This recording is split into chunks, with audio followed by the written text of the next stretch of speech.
Ladies and gentlemen, boys and girls, children of all ages, welcome back to the channel. So be you Clydeside, Stateside, worldwide, it's time to rise up, get Falcon set and prepare to stoop, because we're going to entertain you for the next couple of hours here on the Scottish Falcons show, episode 54, and we have a hell of a lot to talk about. Tonight is essentially the fallout from the draft. Couple of bits of staffing news as well. But before I do any of that stuff, I'm going to throw it over to my left, to my co-host with the most, Dynamo Des. And how are you tonight, mate? I know you had a bit of a traffic jam getting home, but you're looking in better spirits now.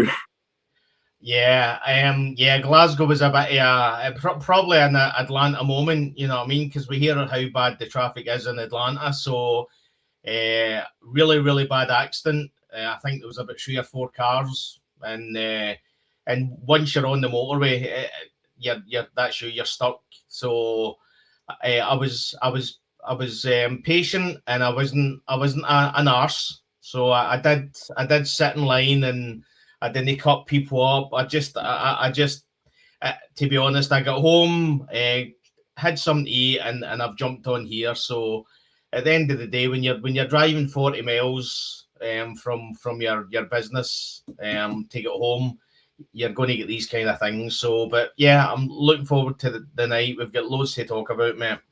Well, shout out to you, brother. You always seem to get here just in the nick of time. So I'm thankful to have you as always. And as we say, before we get into the draft itself, and that will be the bulk of the show tonight, because I think Des and I are still kind of running on fumes from that. So as such, we'll get through the boring part, or maybe not so boring part, depending on what side of the game you choose to delve into. But we've got some updates in terms of staffing now. So first off, the Falcons have hired former Eagles executive Bryce Johnson. He's going to be our new SVP of football operations, as well as our personnel executive. So what's going to basically happen is he's going to be in charge of cap room and player negotiations as well. So there you go. Bryce will be coming in place of the departing Chris Olsen, who we got obviously some years back from Houston. He will be moving on as well. And we've got some comments here from Coach Cunningham as well, just obviously stating what Bryce brings to the table there. Just let me bring that up for you real quick. Okay, so yeah, Ian Cunningham on the hire of Bryce Johnson. He's an outstanding professional and someone I know well from our time together in Philadelphia. I saw firsthand his ability to combine long-term vision with a disciplined approach, which is, for me, a lot of good things to hear. Des, obviously, I know that he's made a good amount of deals and allowed Philadelphia to accrue quite a bit of talent over the last few years. And around the league, it has been discussed as a bit of a coup of sorts, picking him up. So, are you familiar with some of his work over in Philly, and how do you feel about the hire, and obviously the continuity again of someone that Cunningham's worked with up? Yeah, I think he's buffing. Yeah, I mean, I know a bit of his work, the Super Bowl win. So I don't think it's coincidence that Ian Cunningham is going to his former employers, and bringing what he thinks is the best people from that organisation. So I mean, we're at this point where there's going to be a lot of hires, and there's going to be a lot of people that we don't know much about. Well, and we're at a point where we just need to trust Ian Cunningham. And if we trust Ian Cunningham, he's away. If we trust Ian Cunningham, we just need to see the way it goes. What I would say is, I think I'm conscious of the fact that literally as soon as you could get Chris Olsen out the door, Chris Olsen was gone. So again, from my point of view, the way I look at it is it's obviously shown that Ian Cunningham's got his own guys in mind, and literally as soon as effectively the draft was over, he started putting his own people in place. I know they brought in a scout as well, Keith Errol. Again, he's somebody that's worked with Ian Cunningham in both Philadelphia and Chicago. So effectively, he's following Ian Cunningham wherever he's going. So again, that tells you that this is the people that Ian Cunningham's comfortable with, and we don't know how good they're going to be. We don't know. I mean, to be honest, well, most of these guys are the guys that you're never really going to hear about on a daily basis. Yeah, they're just going to be doing stuff at the back. So we just trust Ian Cunningham. As you say, let Ian cook. You know what I mean? We just need to let him cook, and we'll see what results we get from there. But yeah. What I would say with is, that being said, I like a lot of what Keith Errol brings to the table. He started out as a junior scout over in Chicago. He's built his way up to be named area scout just last season. And now obviously he'll be looking to perform similar duties for us. So obviously I'm all for him continuing to obviously push that market. As I say, we've got a couple of announcements to make on Saturday, because just as we were going live, they have all. So Ian's still in there cooking. We will have some more scouting updates for you and staffing updates for you on Saturday's show as well.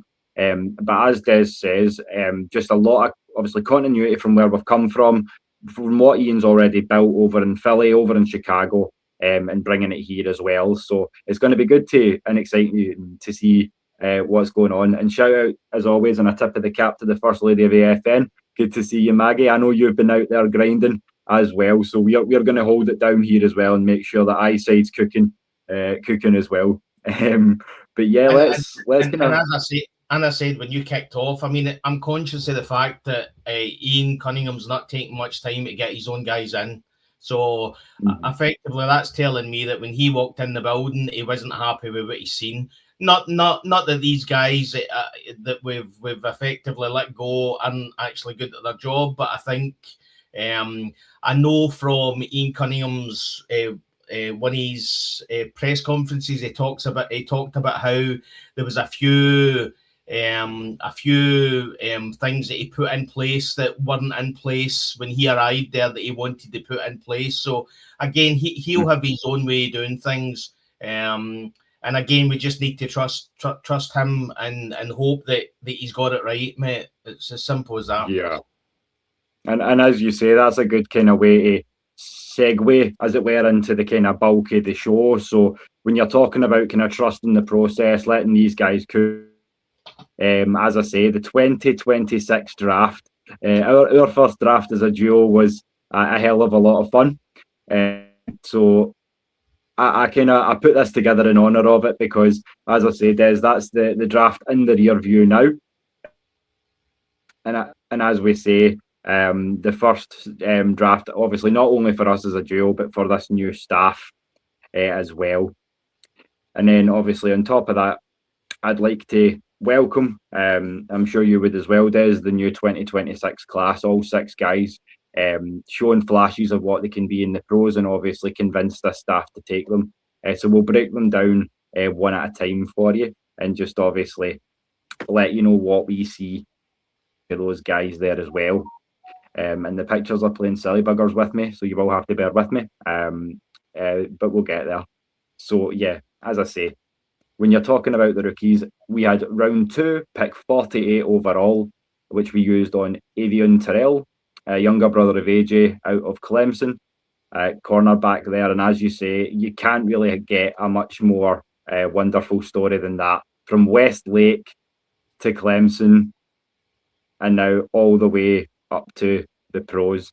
Although I hear, and we will be telling you pretty soon about the new jersey numbers, because that 20 is now out of date. Yeah. But yeah, 12. But as I say, a lot of good times there probably, and a few more good times to come, we hope. And then obviously when you're talking about stats for Avion Terrell, Des, just this year alone, 12 games, 30 solo tackles, 48 total, 4.5 TFLs, 3 sacks, 9 pass deflections, with 5 forced fumbles and a fumble recovery. For me, what I like about him and what stands out most is his ability as a blitzer. A 91.4 pass rush grade on a corner is just pretty exceptional. But I also like what he gives you in flexibility as to he can be your slot corner option or your outside guy. But it does also give me a little bit of concern as to where Mike Hughes / Billy Bowman fit into the equation. But as I say, not just for the narrative and the storyline, but also for the player that he is, I think that's a fantastic pick and well worth number 48, because I had him up in the 30s in terms of true value. So how do you feel about that one, Des? Well, I went back. Daniel Jeremiah had him as his 22nd overall player, and we got him at 48. So when you look at that, yeah, I mean, what I would say is the speed's there. The speed is there. Yeah. I think and I'm not going off topic. I think the biggest concern, when you actually, if you look back to the draft and you see the difference in size of him and AJ. Now, bearing in mind, he's only 22, so he's going to, once he gets in that weight room, once he gets all the guys in the Falcons effectively giving them his dietary sheets and all that kind of stuff, he's going to bulk up. He's going to put on some really good weight, good muscle weight, you know what I mean? But the biggest concern I've got just now is that if you look at him and AJ side by side, that, as I say, the speed's there, and that's phenomenal. His speed, his past breakups, I think there was a statistic I seen, it was number 3 in college football for past breakups. So he's phenomenal at that, but I just worry about like a 230-pound tight end or a bigger wide receiver. You obviously have to worry about his height as well. But when you look at his tape, if nobody had told you that he was 5'11", you would have thought he was a lot bigger. He plays a lot bigger than what he actually is. But my only concern is the size. He needs to put on a lot of that good muscle weight and get bigger and broader. And effectively, he's got nobody better to look at than his brother. I mean, talk about a feel-good story. I spoke about it probably about a month and a half ago when we had a discussion, when I said I would just love if Avon Terrell was there at 48, but nobody. It was an off-the-cuff remark because nobody assumed that he was going to drop to 48th, and to be honest, effectively, when you look at the draft, I just don't think cornerbacks was a big need in this draft for a lot of teams. I think he was only he the only third cornerback took? I think he was, Yes. And so, the names that were flying off, there was as many safeties almost as there was corners, which is quite rare as well. And I feel like that's something that we're going to say a few times going over this class is I can't believe he was here at this pick. And again, I feel like we cooked on day 2 especially because the guy we'll get on to once we're finished talking about Terrell is much in that same category. Because I remember you saying to me on draft night, imagine if he's still here at 79, and I went, there's no chance, mate, no chance. And then lo and behold, it's funny how the draft falls sometimes. And as I say, we had a lot of time spending, we had a lot of pleasure spending some time over draft weekend with our brother, the cowboy, down there in the chat. So good to see you as always, Emmanuel. As I say, if you get some time later on, you're welcome to jump on. And he agrees with you too. He thinks his brother will definitely help him with that learning curve. And I agree. He has presence beyond these pounds, so to speak. But if he puts more on that frame, as you say, Des, then he's only going to be more of a terrifying prospect, especially when he's rushing or blitzing. And Ulbrich likes to mix up those blitz packages as well. And again, that was the one thing watching the film. As I say, I hadn't seen a lot of Clemson this year, but as you say, the blitzing. Clemson used them really, really well, and the speed is there. And to be honest, as I said, although I'm questioning his size, when he was going in against the O-line guys, he was getting his way. So I don't know. What I would say is that the common word that I felt I seen from a lot of these drafts was versatility, a lot of versatility, and a lot of guys that again, Avion, he's played at nickel, you know what I mean? So as you said, it's a case that I think Mike Hughes, I've said this probably 4 or 5 times in other shows. I think we save $4.5 million in the cap if we let him go. We release him. I think post June the 1st. So for that point of view, it would be a good saving. You look at the guys we've got. I mean, I think Billy Bowman, I think if he keeps healthy, he's going to be a major part of that, of the backs. So for sure. You're at a point where, and again, this is a benefit, and maybe it's a bad thing, but this is a benefit of having a first year staffing, because they get the first year free. Whatever anybody says, after Blank isn't up there saying to Matt Ryan, if we don't get the playoffs this year, yous are all gone. You know what I mean? Kevin Stefanski will get a few years. Ian Cunningham will get a few years. So it's effectively, it's a free year for these guys. And I think what Ian is looking at, and again, it was highlighted in the draft, a lot of younger players, 21, 22. So he's saying, you know, I'm bringing these players in. What we've got on the roster just now is good. But as he said, draft, develop, retain. So this is his plan going forward, getting these young guys in the locker room, developing them. And again, if anybody out there is saying that Avion Terrell is the final result of what he's going to be, all you need to do is look back to the first year with AJ Terrell and the difference in the last couple of years where he's bulked up. You're learning the other side's offense. You're learning to read offense, all that kind of stuff. So, as I say, we just need to let Ian Cunningham do what he thinks he's going to do. But as I said, Avian Terrell, whatever you think about him, but he's been undersized. He's an absolutely outstanding cornerback. And again, well, we've been saying for probably, I know I've been saying it for years, that we need to get a cornerback in there to help AJ, to solidify that. What do? We draft his brother. So, I mean, it's a feel-good story, but be under no illusion. Ian Cunningham didn't wake up on Friday morning and think, do you know what?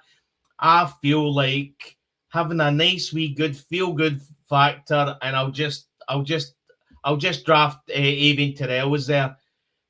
He knows how good Avian Terrell is.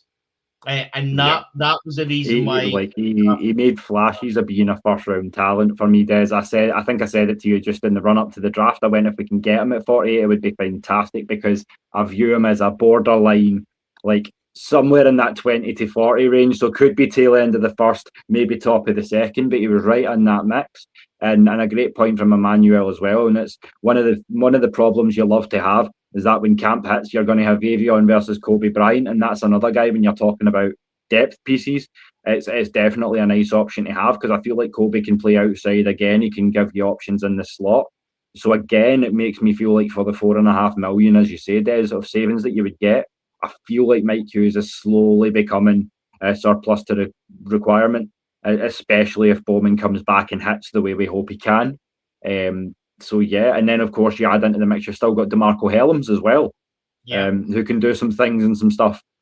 So I mean, it's the best kind of problems to have, and it's going to be camp rolls around for sure. And that's kind of just the first pick, and we were excited. So I mean, as I say, day 2, I don't think I could give any less than an A+, because it's just saying what we were able to do. And then again in round 3 here, we were able to double down, stay in state, and get a homegrown talent and wide receiver out of the University of Georgia, Zachariah Branch. Now, you were talking about speed, inside, outside versatility, and that gives you this in abundance. As I say, again, not the biggest guy, and that's going to that did put some teams off. But as I say, his speed, his hands are more than going to make up for that, as well as his versatility as a weapon. I feel like he's also going to give Jahan Dotson some breathe. Oh, he's gone. Yeah. I'll say about Zachariah Branch. I think the thing that surprised me, I know we didn't have a first round pick, but I mean, I could easily say that even Terrell should have been a first round pick. So whether we got him in the first round or we got him in the second round, he's a first round. I mean, Daniel Jeremiah said that he's a first round caliber corner. So we get him in the second round. I know a lot of people, including me, were mocking Zachariah Branch to us in the second round. And again, most people didn't believe that Zachariah Branch was going to fall to the third round. And he falls to the third round, which is fantastic. And I think probably on the two picks, the best thing about the two picks is that we didn't give up any draft places to actually get him. In fact, had we not the third round? Was it the third round we drafted back? Well, so that's right. I think we drafted back, got Zachariah Branch, and got another, was it a 6th round pick? So again, that tells you that Ian Cunningham's just a wee bit different than Terry Fontenot. I mean, if you look back historically, Terry Fontenot used to always, every second round, he would move up in the second round, give away a 5th or a 6th round pick, and I mean, he done it with Locher-Room. Moved up, I think 6 or 7 places, gave away a fifth round pick, and obviously Locher-Room's no longer there. So, am I right? I think he left, didn't he? To be honest, there's been that many players in and out that I'm kind of lost on some of them. So I think you as well. Yeah, and I feel like when you... Yeah, he's gone again. So I'll just go back to Zachariah Branch. Thing I love about Zachariah Branch is his speed. Effectively, if nobody says to you that he was a wide receiver, he's almost like a hybrid running back wide receiver. That's what he looks like.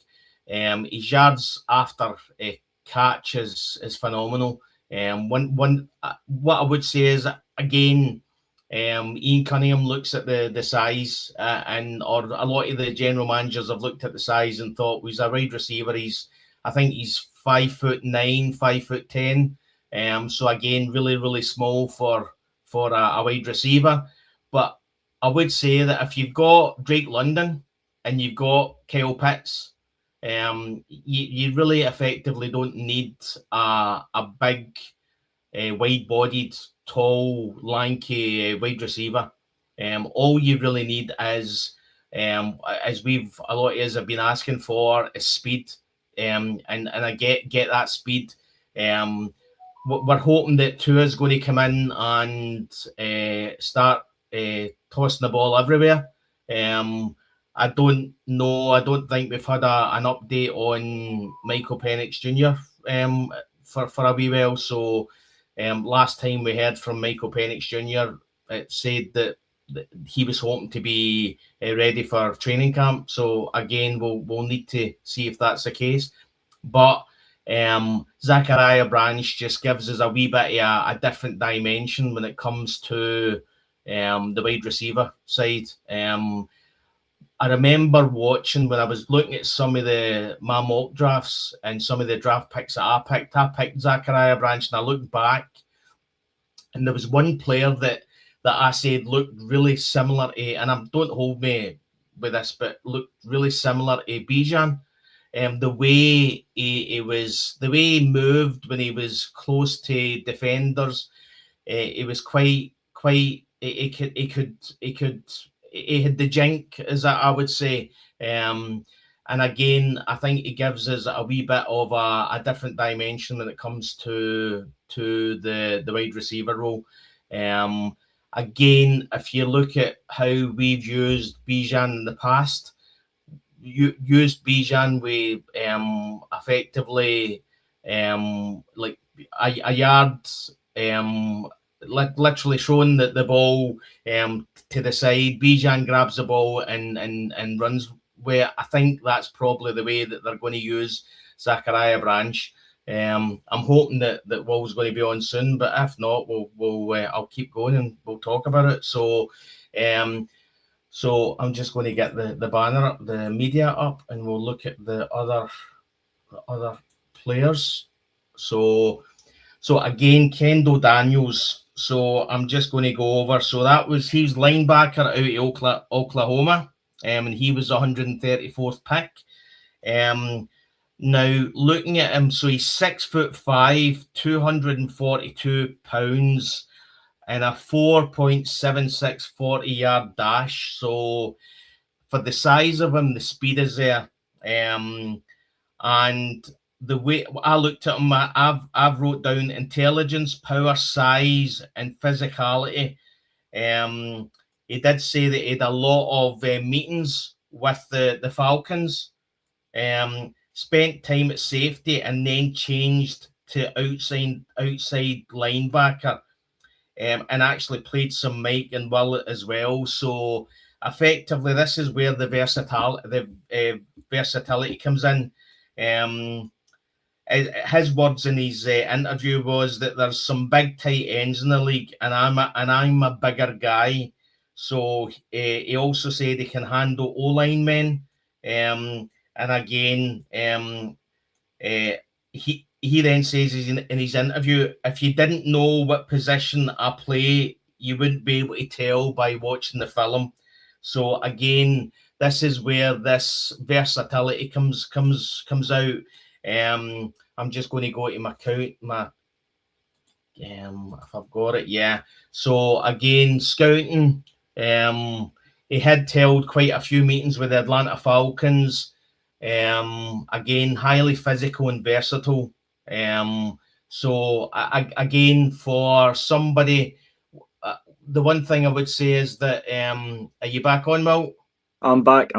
Did you move on to Kendall Daniels now? Yeah, I jumped on to Kendall Daniels, just talking about the interview and everything. So again, the thing I love about Ian Cunningham is that he's, if anybody had told you the positions that we needed to fill, you would have said cornerback, wide receiver, and probably linebacker was one of maybe linebacker and nose tackle was there. So yeah, effectively, I understand the best player available, but I think where we've got these guys, I think it's good quality in the positions. Only to be seen, but I did say that Kendall Daniels, 6'5", 242 pound, Will, 4.76 40-yard dash. So again, you've got other stats on him as well. Yeah, what I liked a lot is, and this is something we'll shout out when we are talking about the other linebacker later on. But again, versatility is a word we're going to say a lot, and I feel like this is somebody who you can plug and play anywhere. Given that he's a converted safety, his stats look a little bit all over the place, but they read very, very well. So in 54 career games, 4 years as an Oklahoma State Cowboy, and then his senior year at the Sooners, he amassed 180 solo tackles, 293 total, 31 and a half of those for loss, 7.5 sacks, 16 pass deflections, 2 forced fumbles, 3 fumble recoveries, and 5 picks. So I kind of do it all linebacker. His play recognition can be borderline off the charts at times. I'm sure you guys in the chat as well, you've all seen the famous play where he just stands up straight, looks in his receiver, and goes and wipes them out. That was impressive, and it's not the only time he did that. So his play recognition, his side-to-side speed is great as well. It's going to be tough to see who's going to be your Mike next year. Who's going to step up and take Caden Ellis's role, at least positionally speaking. There's a lot of guys that can fill that level of sort of versatility, obviously covering both the pass and the run as well.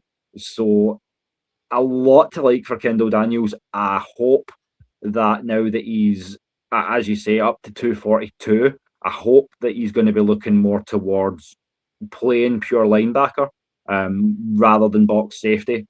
So again, he's got the size to come off the edge, all that good stuff. He's long, he's mean, and he has good hands. So in terms of skill set, again, for what it would essentially be a 4th round pick, and we traded down to get him. Like, I really can't complain.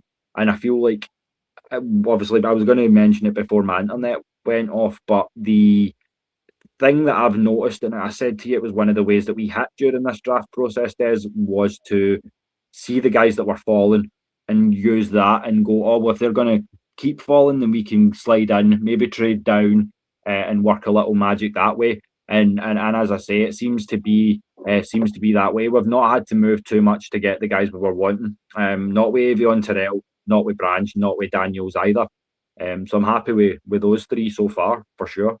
I mean, I think the other thing to look at as well is that the information that they've got is spot on, because you don't phone AJ Terrell 3 or 4 picks before your pick and effectively tell him that if Avian's there, they're going to pick them. They're going to pick him.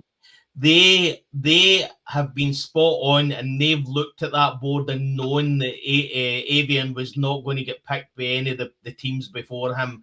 So, and again, like that, there's no Ian Cunningham's really patient. Again, we've seen this in Chicago when I think Ryan Poles was going to go up and get Romadunze, and effectively Ian Cunningham just said, "No, chill, just let it fall. He'll come to us."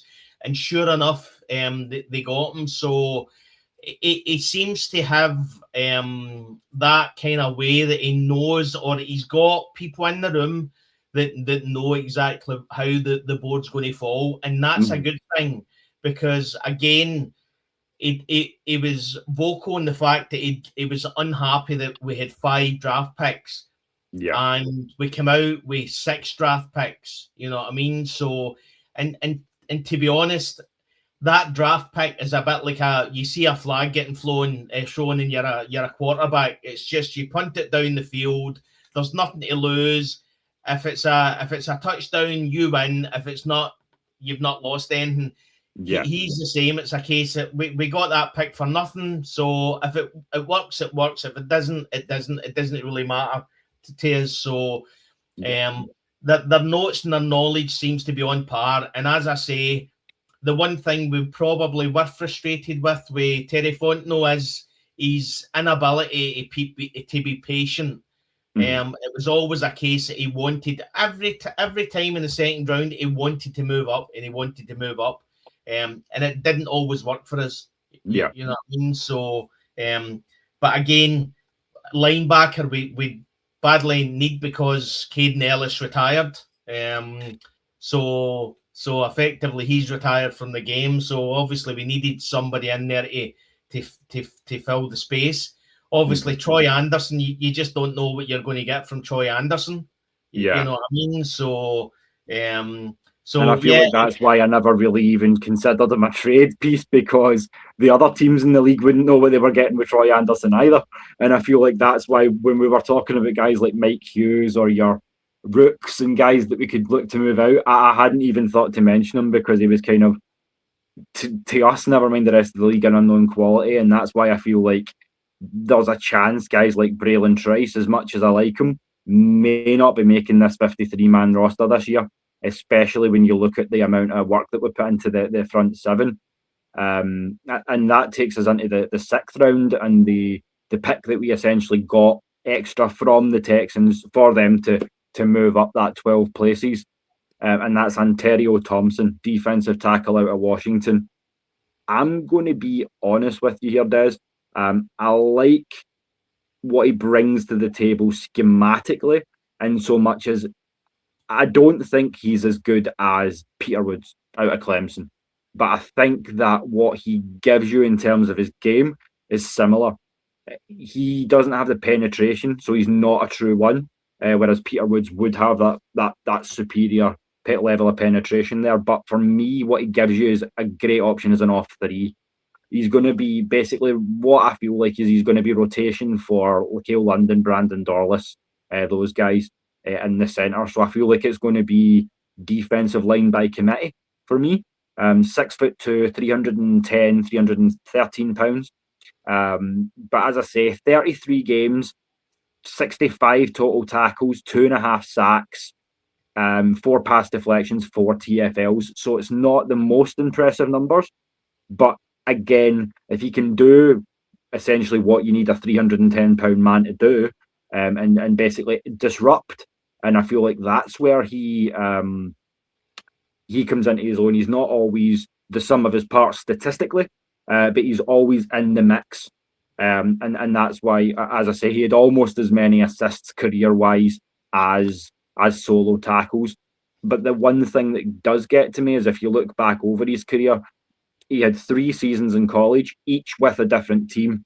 So he started at the Iowa Hawkeyes, over to the Western Michigan Broncos before finishing things out in Washington. So it does make me think that maybe he's not versatile schematically to flex for what certain teams may want from him. So that does lead me to certain concerns as well. But I mean, again, for essentially a 6th round pick and a gimme pick because it was part of the trade deal, I mean, you can't complain at depth again. How do you feel about it, Des? I mean, I think this is probably the one player that if we don't see a lot of him this year, I wouldn't be surprised. I think looking at his tape, and again, I think he's going to take a bit of time to adjust to the NFL. I mean, Nate Ollie loves him, so effectively they had quite a few meetings together, done FaceTime. So obviously Nate Ollie sees in them something. So I mean, I would say that his draft call was probably the funniest because it literally in the first 30 or 40 seconds the call, you can I mean, he's literally saying this is a prank call. I actually put on Twitter, is it Jack's Ulbricht's Ulbricht? I effectively say Jack Ulbricht has got a lot to answer for, because Ontario Thompson literally was listening to that for about 40. He said that when he finally heard Nate Ollie's voice, he knew it was real. And then he talks to Nate Ollie, goes to Jeff Ulbricht, and then goes to Matt Ryan. And again, this is the benefit of having somebody like Matt Ryan in the building. That Ontario Thompson was in awe when Matt Ryan came on the phone to him. He literally said, "Oh my, I'm talking to Matt Ryan." It's like that. Whatever you say, bearing in mind these guys are making quite a bit of cash in college football. They're making a good bit of nil money. So effectively, it's different to it was maybe 4 or 5 years ago, where these guys are coming in to play hard and make their money. Some of these guys have made a couple of million already. Even guys that you've probably never heard, they're making their cash in the college football. But when you then hear he's talking to Matt Ryan, it gives you a feel good moment. And he was talking about he was shaking. And again, that's a nice thing. But I would say if there's anybody that was drafted for their potential, and I know everybody gets drafted for their potential, but if there's anybody that I think has been drafted as maybe a more medium to long-term answer, this is a guy. What do you think? I'd agree. I feel like, again, he's a lot of his ceiling is going to come from all his coaching. As I say, I don't think he's had sustained coaching at any level. 3 years of college, 3 different schools means that he's not really had one definitive system. So now that he's coming in at least on like a 4-year rookie minimum, and he's got time to work with Ollie, I'm excited to see like what he's got, because as I say, he reads nose tackle. Again, he may need to put on an extra £10 there to get that 320 range, but I mean, he's a little shorter, his arms aren't the longest, but Nate Ollie's skilled enough to be able to compensate for these things. So I feel like, of all the picks, he would definitely be the most sort of future, most likely to be futured, I would say. But I like athletically what he presents. So I mean, again, I hope all success for him. I mean, I hope he does anchor the line, but I feel like at this point, with it coming off a 7-sack season, especially for Dorless, it's going to be hard to work his way in. But I see him in rotation for sure right off the bat. But again, that's how I'm saying that this is probably medium and long term. Again, if you go back, just jump back to the second round pick. If you look at Avian Terrell, I mean, Avian Terrell's 22. I think there's 7 years, but effectively that it's just under 7 years. AJ Terrell's 28, so effectively, if AJ lasts another 3 or 4 years, you know what I mean. Avion will be 26 at that point, so he'll be coming into his own. Hopefully, AJ lasts a bit longer than that. And again, the one thing that I keep on saying in my brain is Ian Cunningham saying draft, develop, and retain. So these are the kind of guys that unless these guys come in and go off in one and effectively show us something that none of us believe that we're going to see, these are the kind of guys that are the depth pieces. These are the guys that we need them to be. We don't need them to be exceptional. We just need them to be good, great, and again, it's depth piece. We just need rotation and to be able to bring in the right guys, which again historically we've not had.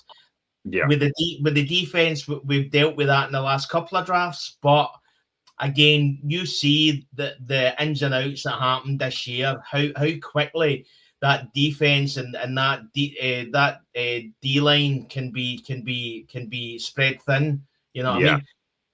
Looking at Ontario Thompson, the one thing I would say, looking at his tape, and I've put is his violence on the field. He's quite and again, this is something that when you look back to most of the players, they just seem to have that chip on the shoulder. If you look at every single one of them, they just seem to be like they're better than what they've been projected. They've never got the start that they should be getting. There's been injuries, and again, I spoke about this, and we spoke about this in one of our pre-draft shows, that effectively, if Ian Cunningham, the best thing that Ian Cunningham can do, and what he probably wants to do, is he wants to look at the players that are going to drop for a reason. Avian, and again, I'm not going off on a tangent, but Avian Terrell dropped because he had a hamstring injury at his pro day. And again, still ran the 40. And it was slower than some scouts wanted, and they've dropped him down their board. You know what I mean? And again, you look at this, they all seem to have this chip on the shoulder. Again, Zachariah Branch, I mean, his statistics at Georgia is phenomenal. I mean, like, what, 17, just under 1,700 yards last year. And he falls to where we picked. Yeah. You know, I mean, it's pretty crazy looking it up. And I mean, it's not just the fact that he's such a good receiver. I mean, just this year alone, 81 catches for 811 yards and 6 touchdowns. Add into that the fact that he's got 94 rush yards on 15 carries and a touchdown in his career as well. He can be a threat on end arounds. He can be a threat in the return game. There's a lot of different ways that you can use Zachariah Branch to hurt a team. And I love that he's here in Atlanta. And speaking defensively as well, I mean, I feel like Kendall Daniels, Ontario Thompson, and our next pick as well. I hate when they use this wording, but I understand and I respect the narrative. Every one of them feels like an Ulbrich Ollie guy, and it's like I see that. As you say, they play with that chip on their shoulder. They're physical. They like a bit of fight in there. So you've got to respect that. As I say, mixing it up with the blitz packages as well. You can bring Avion in as well, and some of that as well, as we said earlier. So I'm excited to see what this defense is going to be this coming season for sure, Des. And I mean, the one that's really going to set off this defense for me is again another 6th round pick, this time down at 215. That being linebacker Harold Perkins Jr. From the University of Louisiana State, LSU Tigers there. So what did it for me personally? I'm going to go off on a limb here, Des, and you can disagree with me if you like, but I'm sure you won't. And that's that. I think he should be measured for a gold jacket. Yeah, I want him measured for a gold jacket tomorrow. And if you've not seen the clip, here's why, guys. I'll play this for you now.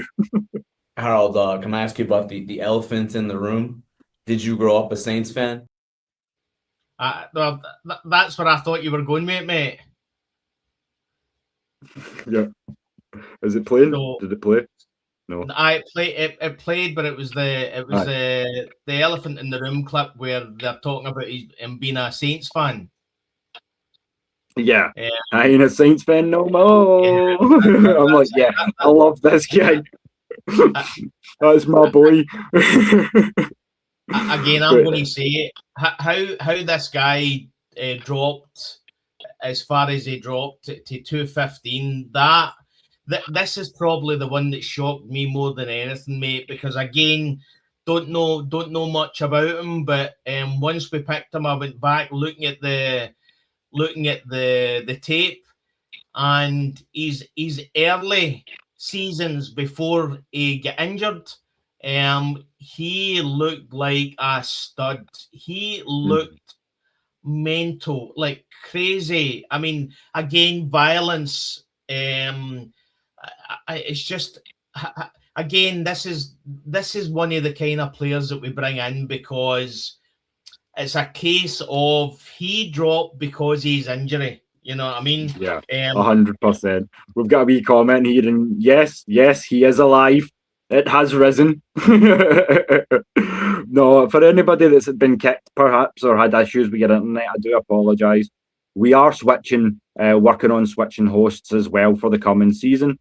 But yeah, there are a lot of good things coming up. But until then, we have to deal with the StreamYard and all the good things that gives to us. So we persevere. That's it. I mean, you know, as Falcons, we're troopers. So again, going back to his interview that we've seen a bit of clip of. The one thing I loved about him is he's a very positive guy. You know what I mean? When through a knee injury, one of the things he said, apart from saying that he was no longer an Aints fan, was that he said that not everyone can go first round. It can go the first pick in the first round. So he's effectively saying, I really don't care where they pick me. I'm going to go and get a gold. The way I'm going to play, I'm going to get a gold jacket. And I was like, you know, I mean, you hear. I mean, Desmond Ridder said that I'm not leaving Atlanta until I get a Super Bowl ring. You know what I mean? I mean, there's one thing saying that, but when you actually say I'm going to get a gold jacket, and then you watch the film, and you think, my God, this guy is a monster, and he felt it too. Do you know what this gives me vibes of? This gives me vibes of DeMarco Hellams.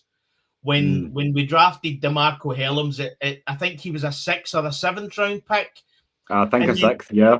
From Alabama. Then you watch the tape and you were like, how did this guy drop so far? And again, DeMarco Hellams, when he's not been injured, and he's on the park, he gives his all, and he's up there with anybody he plays against. So, and again, Harold Perkins says that there ain't 200 people in the draft better than me. So the guy's confidence is all there. And again, versatility. He's a hybrid coming off the edge. Some games he lines up at edge. And again, effectively, if there's any player that you think, what player has been brought in to replace Caden Ellis, this is a guy. This is a guy that's been brought in, because if you watch his tape, there's times where he is lining up at edge, and he's literally sacking the quarterback. So, I mean, I'm just looking at his if I can get his notes up, what his size is. So again, while you're doing that, I will shout out the career stats here. So again, similarly to what we were saying for earlier on for Daniels, you get a lot of that with Perkins as well. I feel like he's more suited, as you say, Des, to being a straight up replacement for Caden Ellis, but it gives you a lot of different things. As we say here, 220 combined tackles, 35.5 TFLs, 17 sacks, 10 pass deflections, 8 forced fumbles, 2 recoveries, and 5 picks. And all of that coming in the SEC, playing for LSU. It's not like this is a small school guy putting up those numbers. So, yeah, again, he's fallen because he wasn't 100%. Perhaps quite yet, obviously, same with Avion, but I said to you before, I'll say it again, Des, the way we hit in this draft is we take advantage of where other teams miss. And I feel like this is arguably the biggest steal of the draft, certainly one of them. Yeah. Especially when you think, I mean, we were getting ready to call it a night at this point. 2:15, we were like, all right, we're starting to wind down. That gave us a last little jolt to get us over the hump, I tell you that much, because, yeah, this kid is a stud. I mean, he's effectively 6'1", 223 pounds, but I'll tell you what, you actually watch his tape, and again, he plays bigger than that, and again, it's all violence. I mean, just again, if you go back and look at the tape and watch him coming off the edge, I mean, see if we'd have drafted this guy and says we were putting him at edge, I'd have been like, right, okay, not go for it. So again, Jeff Ulbrich is looking at these guys and saying to himself, this is what I want. You know that Jeff Ulbrich will already have had these guys, where he's going to have them, how he's going to play them. So again, what I would say is that probably the biggest letdown of the full draft was the actual draft. The media coming out and giving their draft ratings. Oh, yeah. I mean, we've got just one sample of that to talk about, but I mean, we can talk about it in general as well after we cover the last pick. But I mean, some of those, I was just like, you cannot be for real here. Like, I know we like to kind of have a bit of a joke and a laugh about how the media will give Atlanta no love, but there does like genuinely seem to be like they're trying to piss us off. Listen, I don't know I've been to America a few times, but I can honestly say that there must be certain parts of America where when everybody had their fifth birthday party, that some guy ran in, kicked the cake over, told him he was for Atlanta, and ran out the door. Because this media, I mean, I put out a tweet, and again, we're going off in a tangent, but I put out a tweet that Ty Simpson, who a lot of the guys were drafting as a possible late first round, early second round, he gets picked by the Rams at number 13, right? His coach sat in a media meeting and looked as if somebody had set his house on fire, right? And effectively, nothing gets said. not only that, but you're drafting a quarterback when your quarterback is the current league MVP and he's got a Super Bowl ring. Yeah. Right. So Right. you then look back when we and I know we'd only signed Kirk Cousins to that contract, but the media knew it was a 2-year contract. It was a 2-year $90 million contract, right? Yeah. So effectively, this $180 million was garbage. It was always going to be garbage. Yeah. And again, that quarterback, Kirk Cousins, had won one playoff game. And we draft Michael Penix, and there's riots in the street of America, right? Ty Simpson gets drafted, quarterback, current MVP quarterback, Super Bowl winner. Literally, Sean McVay sat in the meeting, in the press conference, and said, "This is Matt Stafford's team." You know what I mean? Nothing was said. I did love the meme though, Des. It was like the phone call where Ty Simpson picks up the phone and he goes, "Yeah, coach, let's go get this Super Bowl." And Sean McVay's like, "Yeah, nah, enjoy the rest of your beautiful night though." Yeah. It's like it was crazy, man. Crazy first night. But again, the two-faced media, it seems to be like Jeremiah Love, right? Yeah. Jeremiah Love gets picked at number 3, goes to the Arizona Cardinals, who has just signed Tyler Algier, right? Now, is everybody telling me that Arizona Cardinals is only a running back away from being a genuine good team? No. They've got needs all over the place. But again, he's a good player. But again, you go back to a couple of years ago, we draft Bijan Robinson at number 8, and there's riots in the streets of America. You know what I mean? You don't draft a running back as high as that.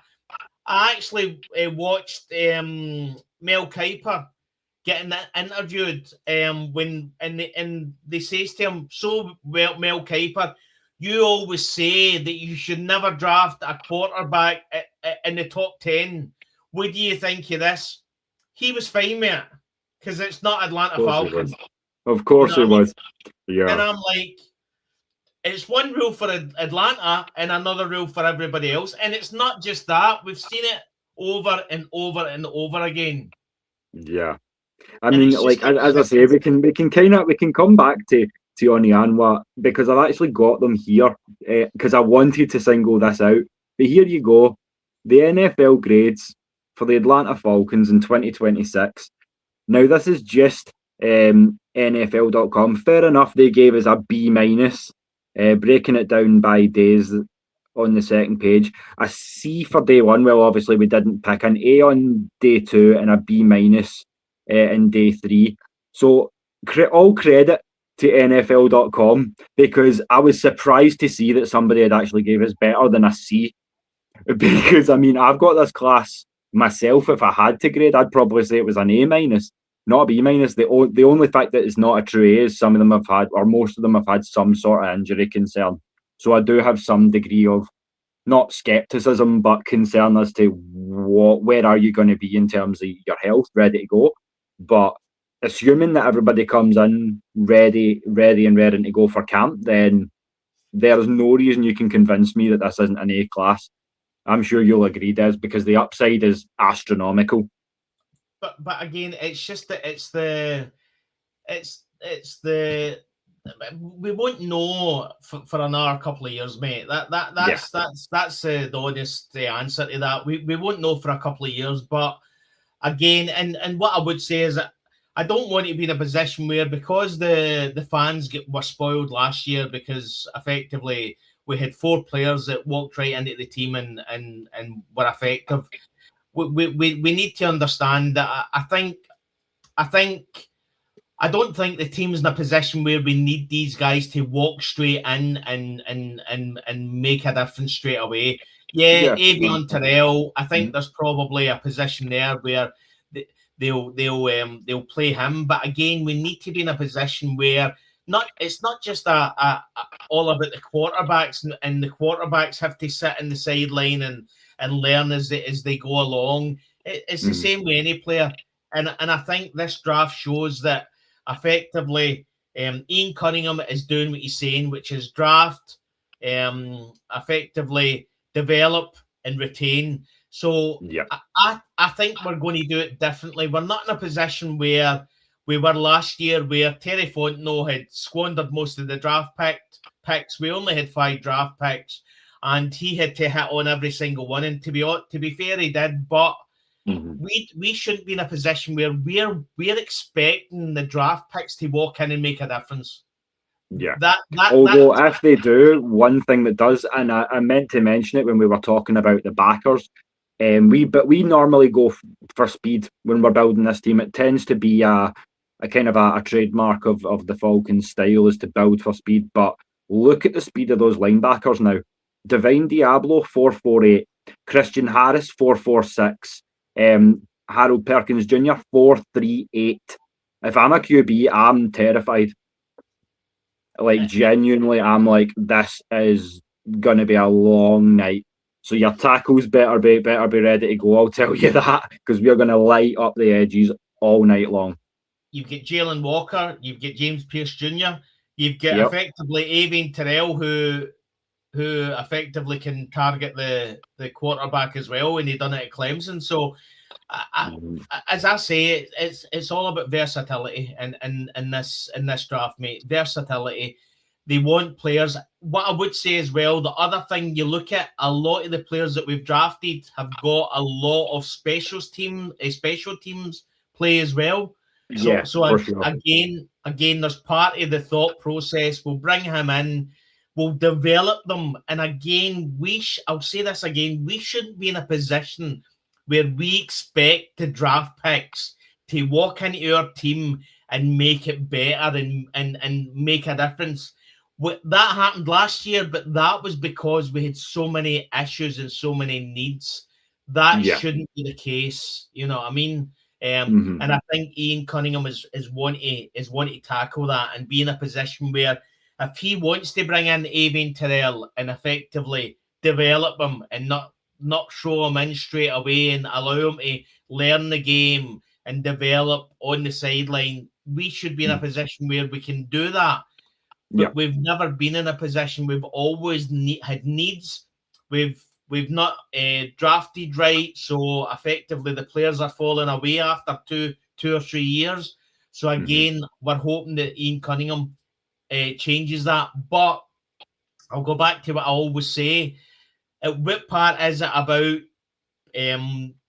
drafting the right player, and what part is it about having the right coaches that are going to develop that player? You know what I mean? So effectively, the players have been drafted. It's now over to the coaches, and they need to bring these guys on and make sure they develop. And hopefully that's what happens. Yep, I do hope so, because I mean, I feel like I really enjoyed last year's class, don't get me wrong, but given that we said that the biggest position, not even positions I need, but the biggest like ethos to this draft was we have to get deeper, we have to have more rotation, we need to have guys that can fill in if people get hurt, so they're flexible. And I feel like we've hit the nail on the head with every single one of these picks, including our last one, which we'll talk about just before we get into obviously rookie numbers and UDFAs and all that good stuff. But that being Ethan Onianwa.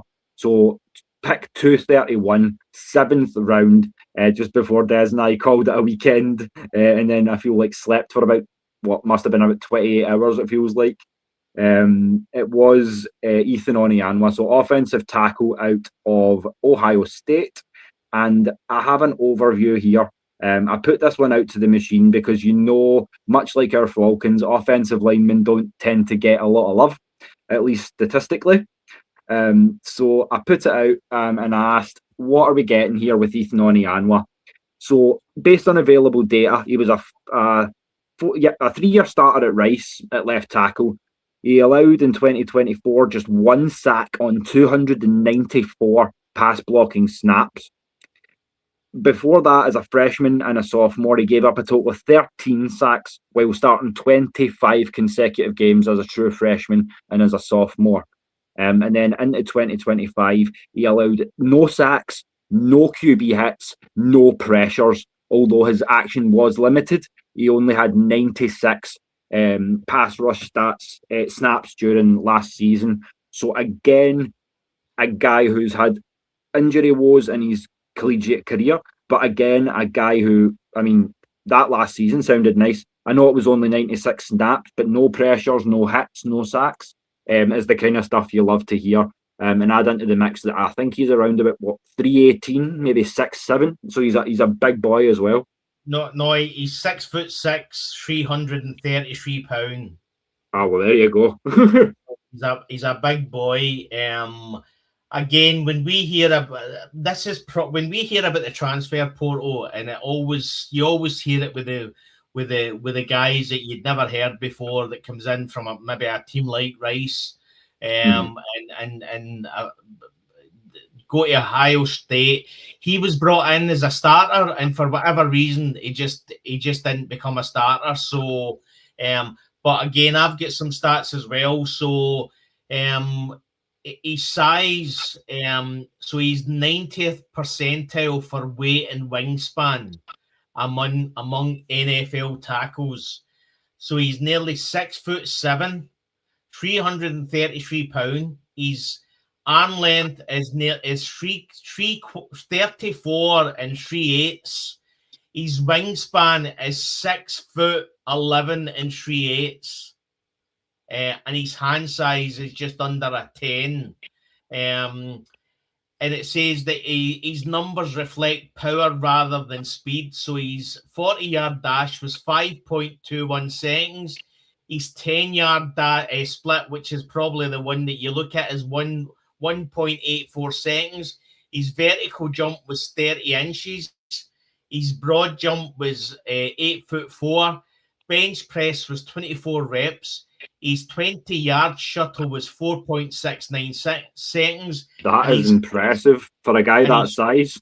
Yeah, and his free cone drill was 7.9 seconds. So, effectively, he's a big boy. What I would say as well, the biggest thing that I learned was he's intelligent. So, he was doing bioengineering and sociology major at Rice. Wow. So effectively, the guy knows what he's talking about. It also says that it looks as if the Falcons are probably looking at putting him as a guard. So I like that because a lot of his motions and things on the highlight film that I was watching, in particular, they had a lot of them. He was playing tackle, but a lot of them were pulls, swings, and motions. And I'm like, this guy's not a tackle. He's a swing guard. Not that that's a bad thing at all, because I mean, a 6'6", 330 pound swing guard is a pretty terrifying thing. And I feel like, as you say, he's got the quick feet that he could maybe pull that off. And I feel like one thing we had said is if obviously they've got Coach Callahan working with them now, so assuming Jack Nelson can improve from where he was, then we don't just need tackle depth, we also need IOL depth, because that was something that we didn't address in the draft. We did try to address it a little bit in UDFA, which we'll get into in just a bit. There's a couple of guys that look quite interesting in that class as well. What I would say, well, is that this is the reason. Again, we've said it numerous times in the show that effectively Brian Callahan wasn't brought in to develop Jake Matthews or any of the other O-line guys. You know what I mean? That this is the kind of guy that Brian Callahan was brought in to go after, to develop. And again, the one thing you see from the draft calls and all that as well is they're getting all the coaches involved, which is great. You didn't always see that historically. So effectively they're giving their coaches a place. And I'm pretty sure that Brian Callahan would have gave Ian Cunningham a whole list of the OTs that he would be interested in us drafting. And again, I'm pretty sure that Ian Cunningham probably said to Brian Callahan, we need to start looking at maybe players that maybe say 150 down. Maybe look at potential undrafted free agents. So effectively, and they've got this guy, and he's a big boy. That's the one thing you see on his tape. See, when you see somebody trying to move him, it's not easy. So for sure. That's what surprised me too. The drawback of Jack Nelson. I don't know if maybe he wasn't 100% rookie year. I don't know if it was an adjustment to the speed of the pro game, but I found myself asking it sometimes. I'm like, this isn't a player from Middle Tennessee or Eastern Michigan. This boy was a Wisconsin Badger, so he knows how to play against good defenses. But I mean, as I say, now that you've got a good coach that's going to be there for hopefully a good tenure that can get behind these lads, I want to see how the offensive line unit improves. And I think throwing Ethan Onianwa, as I say, big body, quick feet, good brain for the game as well. So I'm looking forward to seeing what he can do. And as I say, I feel the only reason he fell was limited tape of his senior year, given the injury and of course the transfer status as well. And shout out to our Celtic brethren there, Floyd. Good to see you back on. As I say, you were holding things down for us down in the chat as well. Plenty during draft week. So I know you've seen all this good stuff firsthand as well, but we're just breaking it down for all the family. And if you're going to be watching the Falcons, as we know you all are this season, then you're going to want to know who to look for. So the next little section we've got is just a little shout out to each of the jersey numbers that the gentlemen have selected for this coming. Start at the top of the class again with Avion Terrell, who will be taking jersey number 12. Then we have Zachariah Branch taking number 17. Kendall Daniels will be taking number 53. And Terrio Thompson will be taking number 98. Harold Perkins Jr., I love this one, Des, will be following in the footsteps of Keith Brooking and Sean Weatherspoon, wearing the old 5'6". And then, as I say, finishing it out with Ethan Onianwa, who will be taking number 75. So if you're looking for the rookies, that's how you find them. And I did find it fun myself that old 56 is getting dusted off again. I know. I mean, some of the numbers are crazy, mate. You know what I mean? Like, Avion Terrell, I mean, a cornerback number 12, it's crazy. Well, maybe he can become our GOAT, man. You just never ever know. Yeah. As I say, I'm happy with the draft. There was only so much we could do with 6 picks. And again, like Ian Cunningham, I think this will probably be the lowest number of draft picks he's ever going to have at the Falcons. So, I couldn't agree more. And I feel like I said this as soon as we got started as well, Des, when we got off the draft and onto the kind of UDFA process. I went, here's how we make up for our lack of picks, because there was almost a criminal amount. I feel we were looking towards the end of our shift, night 3, going, some of these guys that are still on the board are genuinely should have been long gone by now. We had guys that were 6th rounders, some maybe even tail end of the 5th, still sitting on the board.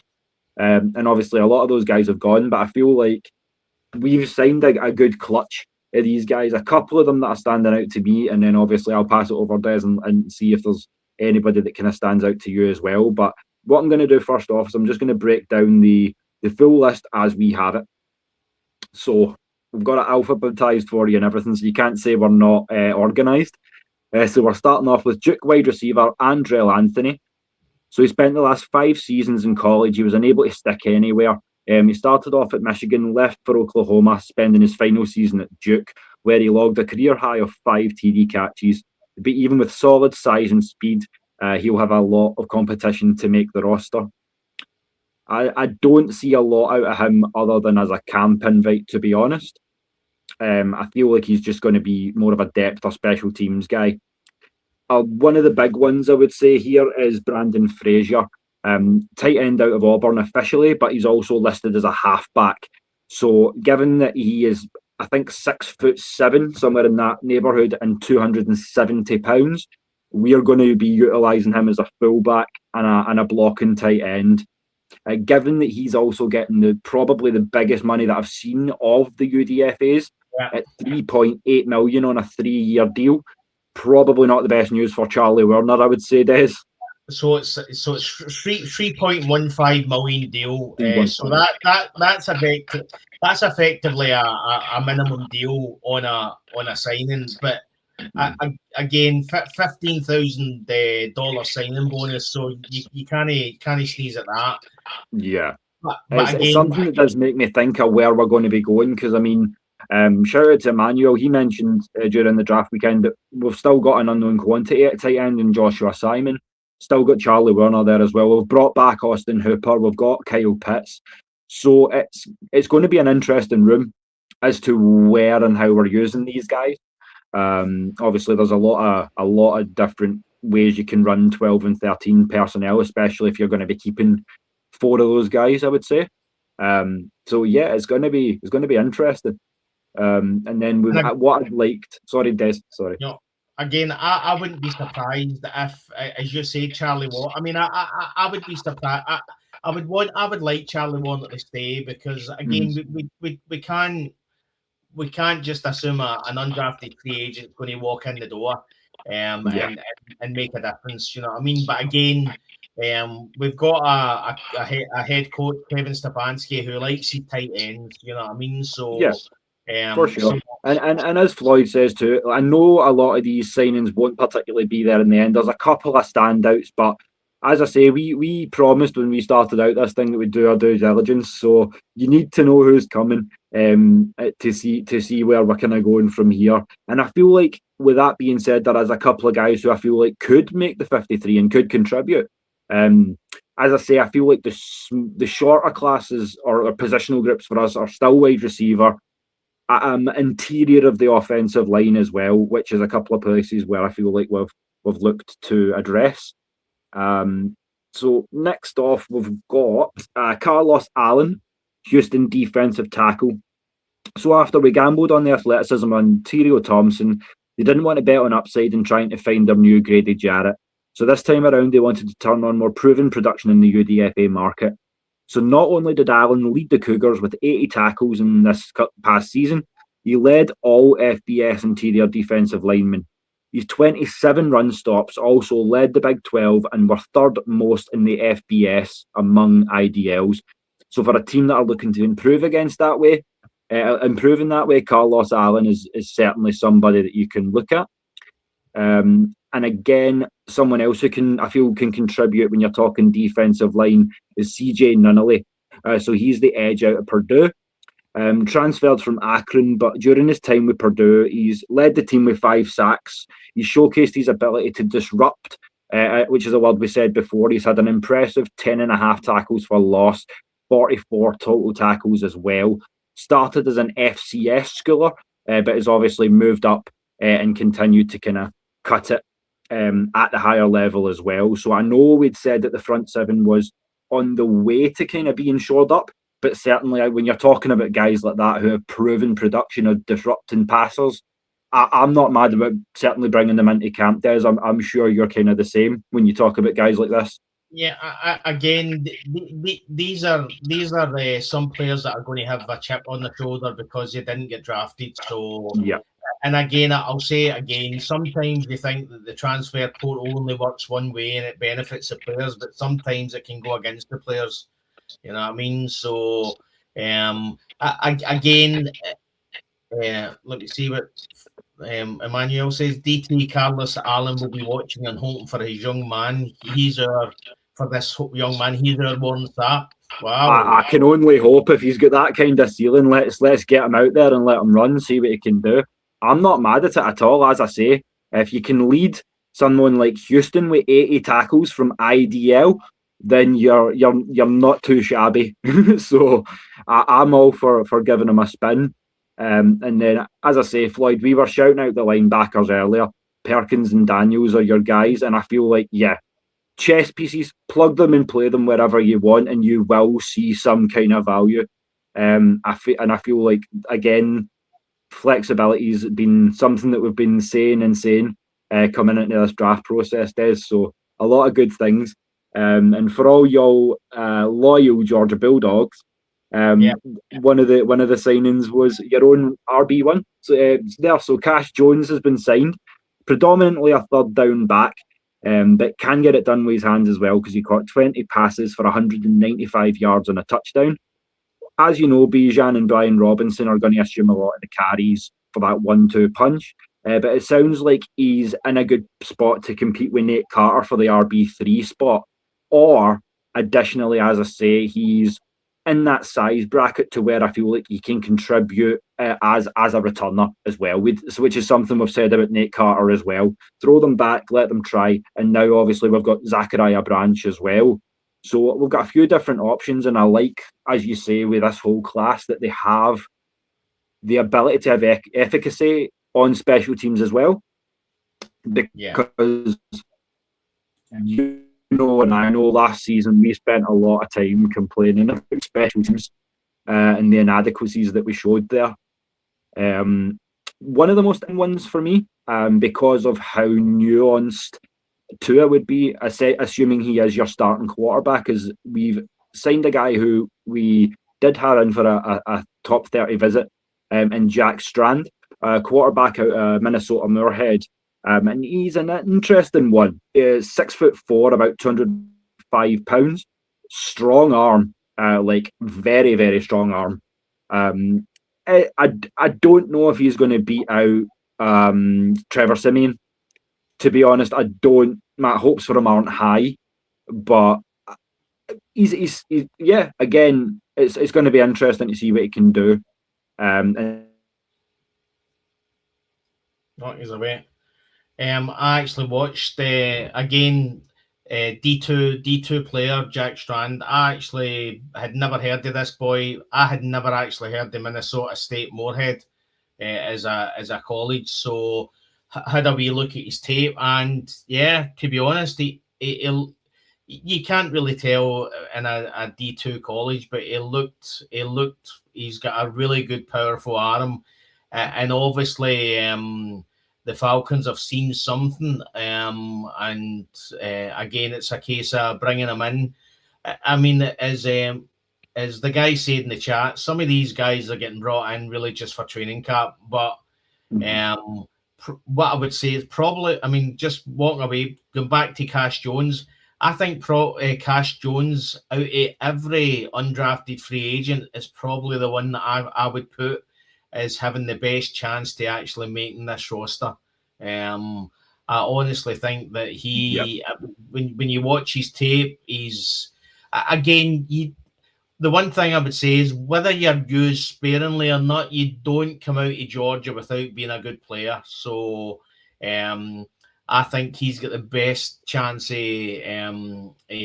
development an actual a good team player. Jack Strand, and you're talking about Simmons as well. I mean, effectively, you want to have a decent veteran there, but when you've got Penix and you've got Tua, effectively you need to be in a position where you've got somebody else there. Tua's been injury prone, so is Penix, so you can't really bring Jack Strand in and expect him to be starting anytime soon. You know what I mean? It's a case that he's brought in to develop, see what we can do, and see if we can see if there is something there. But what I would say is that the one thing I'm going to say about I mean, it's hard enough for some of these players that are quarterbacks that have been drafted to actually make it. I mean, it's even tougher for a quarterback that's undrafted to make it. So, but watching his tape, yeah, he's got a phenomenal arm. What did you see, Will? I'm still having some issues on this side. I can't get the picture down. Just bear with me, Des. A wee second, Yeah. or if you want to pull that down. I'll take What it I down, would mate. probably do is just, I'll go, yep, and I'll rattle I've lost the rest of the free agent list as well. So, as we say, a lot of those guys probably aren't going to make the roster. But we also had Jack Velling, tight end, coming in as well. We also offered a couple of rookie mini-camp invites as well. So those were to Nyland Greens back out at Georgia Tech. And there was also one offered to another receiver, Vinny. I forget the name because the picks have gone now, out of Miami. But he's one who's another interesting return option as well. So I think like there's 3 or 4 guys, as we say, Des, that can maybe compete for roster spots.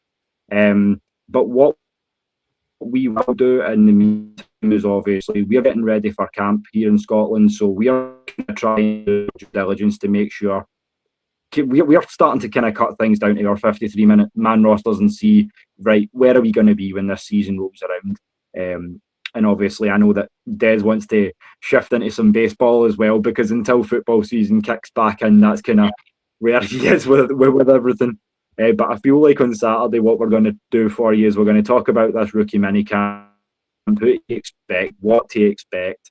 Thank you, Floyd. Vinny Anthony, that's the very boy. I feel like he's going to do a lot for you again as a slot option, or potentially, as I say, returning the ball as well. Des, if it's okay with you, just due to technical issues and things like that, now that we've finished the UDFAs, what we would do, because we've got the staff and news covered as well, apart from these new scouts, is we would ask you that you let us go and do our due diligence and update you on Saturday with that as well. So what I will do is, before I do get the chance to wind things down, is I would remind you that the SF Sports that we've been shouting you out to is no more.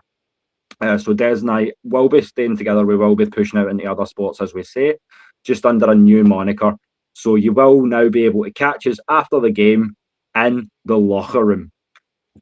So if you want to go and give us a subscribe on there, that's where you'll be catching all our baseball, basketball, wrestling, and all our other wicked ends, college football, all that good stuff as well.